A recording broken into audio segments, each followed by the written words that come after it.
Et personne ne va renier qu'il y a des gens profondément bien dans ce pays. Mais il faut qu'on se rappelle que quand on critique un gouvernement, cela ne veut pas dire qu'on est contre la population. Mélenchon critique ce gouvernement. On ne peut pas dire qu'il est contre la population. Je suis un homme noir, je ne vais jamais le renier. Je suis un Africain, un Afro-descendant, je ne vais jamais le renier. Un Africain né à l'extérieur. Stratégie. Pourquoi le gouvernement français a le droit, jusqu'à il y a peu, avant qu'il y ait le début de la guerre contre leurs frères ukrainiens, le gouvernement français parlait avec les Russes? Pourquoi quand eux pouvaient le faire, ce n'était pas de la trahison, et quand nous décidons de nous allier avec tous ceux qui peuvent nous aider, lorsqu'il y a le terrorisme au Sahel, l'armée française n'a rien fait pour nous. Il y a des gens qui sont morts, sincèrement, mais ils sont morts en ayant sincèrement tort, parce qu'ils ont été instrumentalisés par les multinationales. Ils ont été instrumentalisés par le... Sauvons l'Afrique.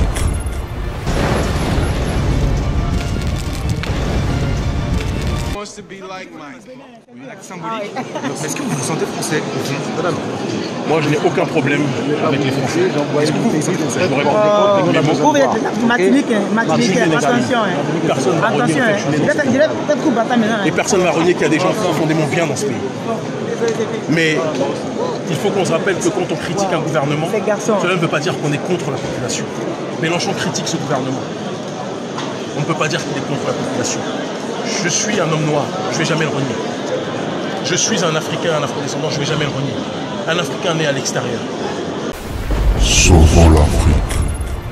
Mais il y a des gens qui se sont évertués depuis tant d'années à rappeler aux nôtres, à la tête de l'État et parfois dans le gouvernement, dans l'espace médiatique, que nous n'étions pas chez nous, ou parfois au quotidien, que nous n'étions pas chez nous ici.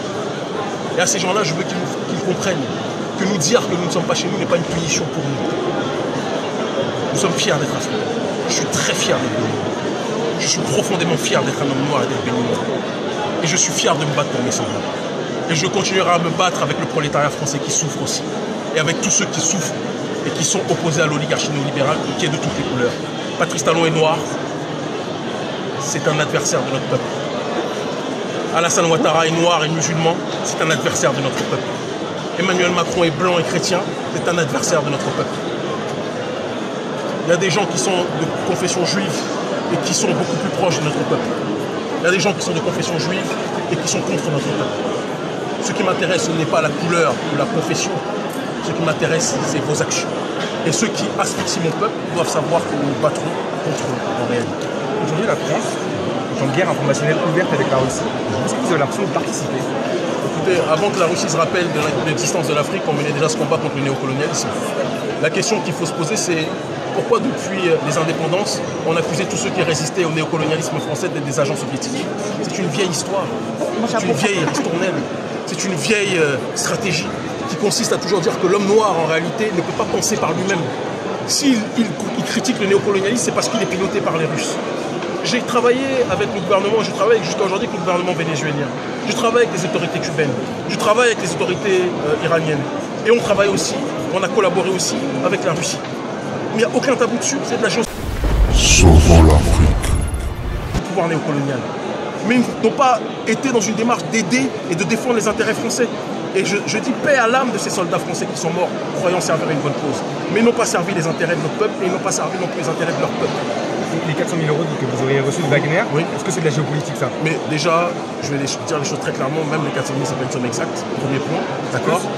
C'est pas une somme exacte, et je peux vous dire une chose, on reçoit beaucoup plus du gouvernement vénézuélien, on a reçu beaucoup plus du gouvernement iranien, on reçoit beaucoup plus d'entités qui veulent nous soutenir dans nos programmes d'action sociale, qui veulent nous soutenir dans nos actions politiques, dans nos actions géostratégiques de manière générale. Quand on reprochait à Nelson Mandela de recevoir des soutiens ou des fonds de l'Union soviétique, d'accord, ou de recevoir des soutiens de la Libye de Kadhafi, qu'est-ce que disait Mandela? Il disait, mais vos ennemis ne sont pas nos ennemis. Il n'y a pas de combat politique d'indépendance qui se mène sans financement. Wagner, c'est pas un ennemi. Mais écoutez, on a arrêté de travailler avec Wagner. C'est pas notre ennemi. Wagner, c'est eux qui ont aidé le Mali, le gouvernement malien souverain, à récupérer la ville de Kidal. Avant, le gouvernement malien travaillait avec l'armée française, et l'armée française disait qu'on ne pouvait pas récupérer Kidal. Dès que l'armée française est partie, que le gouvernement français a fait venir les Russes, eh bien on a eu la possibilité de récupérer la ville de Kidal. Est-ce que ça veut dire que les Russes sont des saints? Je ne crois pas. Est-ce que ça veut dire que Wagner ou les Russes sont des messies? Sûrement pas. Et je vous le dis les yeux dans les yeux, il arrivera un moment où on n'aura plus besoin de ces derniers. Nous, notre stratégie, elle est très claire. Ces gens-là ne sont pas nos messies, ne le seront jamais. Mais il arrive à un moment dans l'histoire où on a besoin d'alliances qui peuvent être ponctuelles, Et alliance ponctuelle ne signifie pas alliance Sauvons l'Afrique. éternelle. On se bat pour notre autodétermination, on fait de la géopolitique. Cuba, à un moment donné, s'est allié à l'Union soviétique. Est-ce que ça voulait dire que c'était des agents ou des marionnettes de l'Union soviétique? Pourquoi, quand c'est les Noirs, on dit toujours que ce sont des marionnettes? Je pense que c'est une question qu'on doit se poser. On est libre, on est souverain.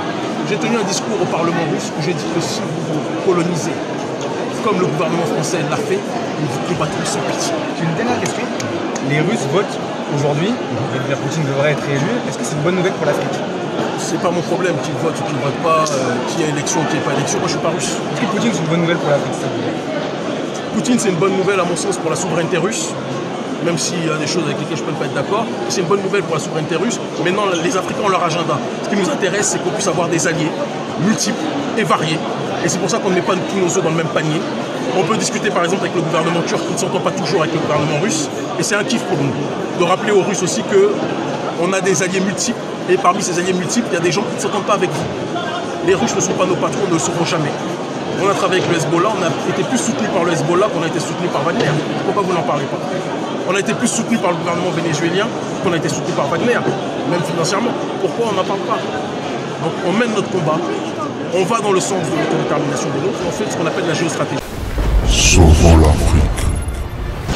Notre ONG a été l'invité d'honneur parmi les structures observatrices au sommet des BRICS. C'était le sommet du Sud global qui se réunissait pour parler d'une seule voix et parler de multipolarité.